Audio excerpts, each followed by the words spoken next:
Good afternoon, class. So today in class we discussed the beginning of the Bill of Rights and what, how these came about and why they were added to the Constitution in order for it to be ratified.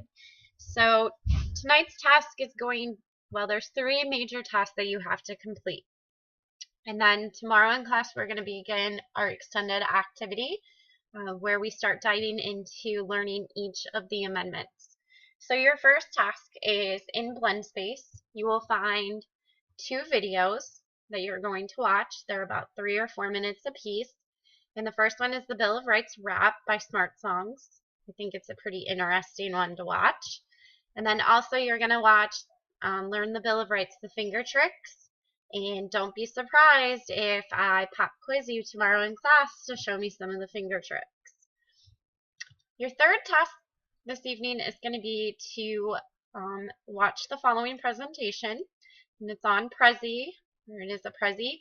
And again, as with any at-home content delivery, you can pause and return to any section of the presentation when you need to. I move a little bit quicker than what I would in class because you have the capability to stop and pause. So keep that in mind. Okay, so here are our standards and our topic and our content statement. So make sure that you check these off in your notebooks.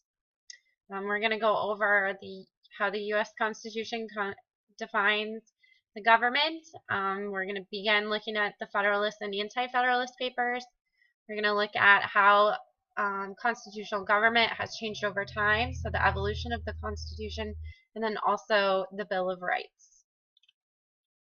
Okay.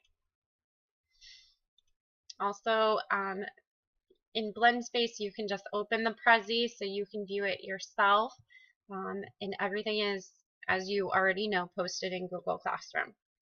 Okay, so lesson intro. We're going to begin the unit on the Bill of Rights. We're going to discuss the origins, the debates, the solutions, the evolution, and current opinion. We're going to start with the Second Amendment. I feel that this really serves as a good example to begin this talking about the Bill of Rights, only because it's highly debated within the public realm, and I feel that most of us know enough about it that we can already start our own opinions on it. And so here's your objectives.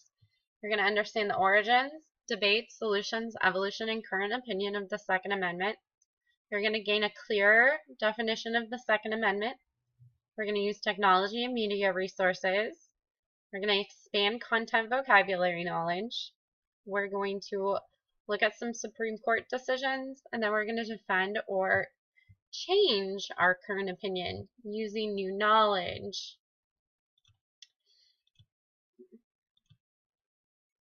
All right, so the beginning activity. Grab a sheet of paper. Try to time yourself. I want you to draw an illustration or write a statement that illustrates your opinion currently of the Second Amendment. You are either for it or you are against it. When you are finished, set it to the side and continue this presentation. I am collecting these at the beginning of class tomorrow for a grade. Okay, so let's begin with key terms. Militia. This is an army composed of ordinary citizens rather than professional soldiers. Security. This is protection from attack or safety from danger of any kind.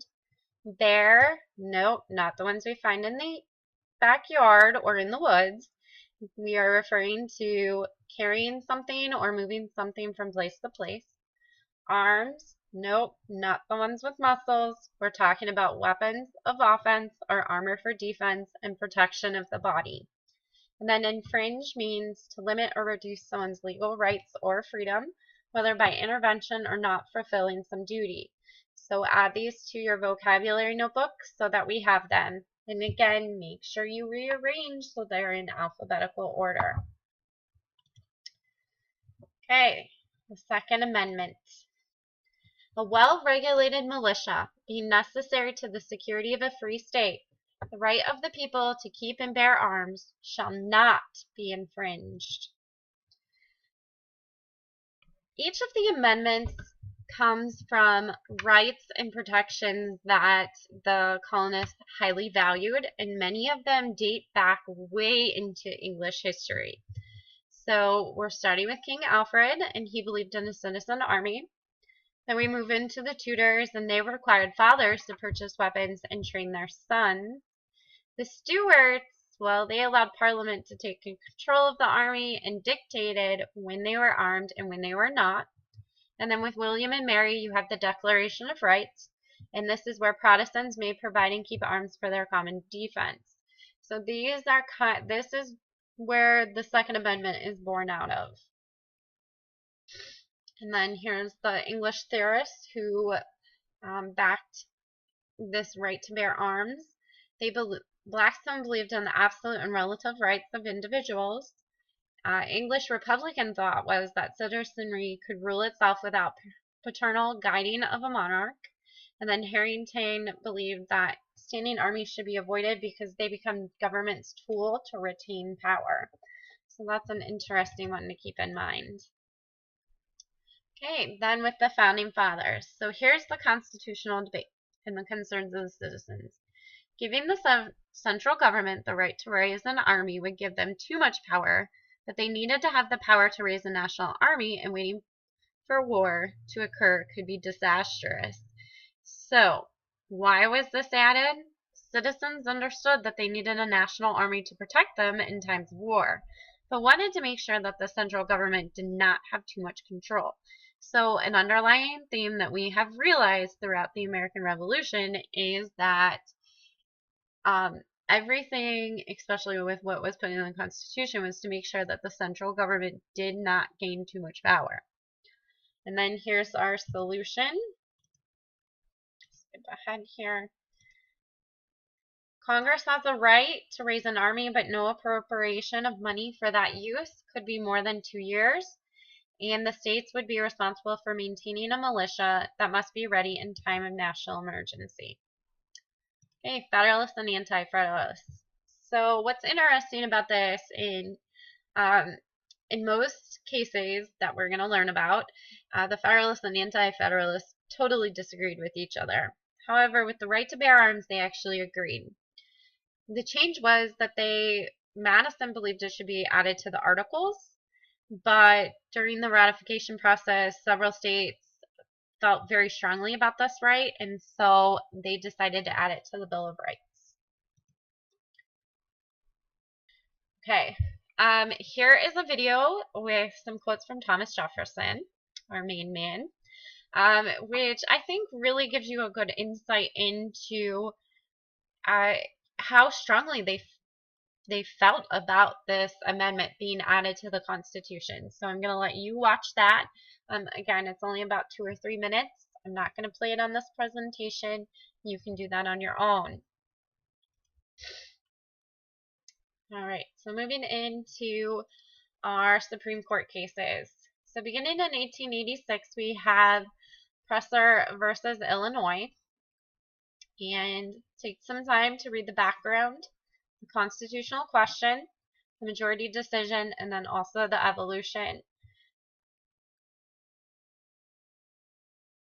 Then we're going to move into Poe versus Almond. And if you notice, there's quite a gap in years before this comes up in the Supreme Court again. Okay, again, read the background, the constitutional question, read the majority decision, and then also the evolution. Then we have the District of Columbia versus Heller in 2008. So read the background, read the constitutional question, and then read the majority decision and the evolution. Please make sure you are reading these. You will be tested. Okay, and then finally we're going to end with McDonald versus Chicago in 2009, which is the most recent case. Again, read the background, read the constitutional question, majority decision, and then the evolution. I think one common theme that you're going to find throughout each of these cases is that the Supreme Court tends to uphold the original idea behind the Second Amendment? Okay, so checking for your understanding. Again, these are going to be collected tomorrow in class, so make sure that these are complete. You can either answer them in Zaption, or you may write the answers on a piece of paper, go old school, and turn them in, but they must be completed at the beginning of class tomorrow. Question number 1. What are the definitions of arms and bear as used in the Second Amendment? Number 2. Briefly explain the historical or English origins of the Second Amendment. Number 3. What was the American debate over the Second Amendment being added to the U.S. Constitution? What was the solution? Number 4. How is the idea of limited government secured in the Second Amendment? And then the final question, do you believe that the original intentions of the Second Amendment have significantly changed throughout American history? Throughout each of these questions, you should be citing information from the presentation. Use facts to back up your answers. All right, closing activity. Get that sheet of paper with your statement or your illustration on it. Flip it to the back. And now I want you to create another illustration or statement that describes your stance on the Second Amendment after finishing this presentation.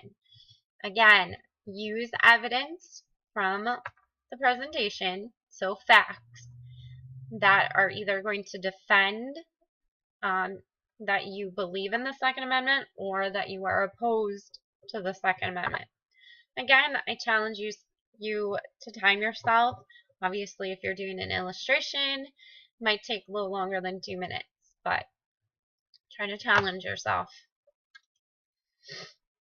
Okay, so here's what we're doing in class tomorrow, and this is why you need to be prepared. This is only one amendment out of 10. We need to know all 10. So as an extended activity, where each of you will be assigned to a group of 2 or 3 to complete a similar presentation on one of the other Bill of Rights amendments. And I will be assigning the amendments to the groups. You will be free to choose your partners. Here are the requirements. You may use any type of presentation method you wish, either Prezi, PowerPoint, poster, but it must be engaging and interactive. You need to identify key terms that may be unfamiliar to the class. You need a graphic image presenting the amendment. You need to research and find the English origins of the amendment. You need to describe the concerns of the American citizens. So why is this so important to them? You need the debate of the issue between the Federalists and Anti-Federalists.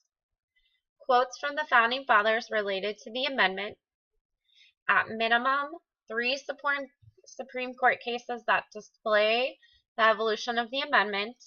If you have any trouble with this part, please let me know. Sometimes there are limited cases available for each of the amendments, so once you've done your research, you need to inform me of that. Use oas.org like we have in previous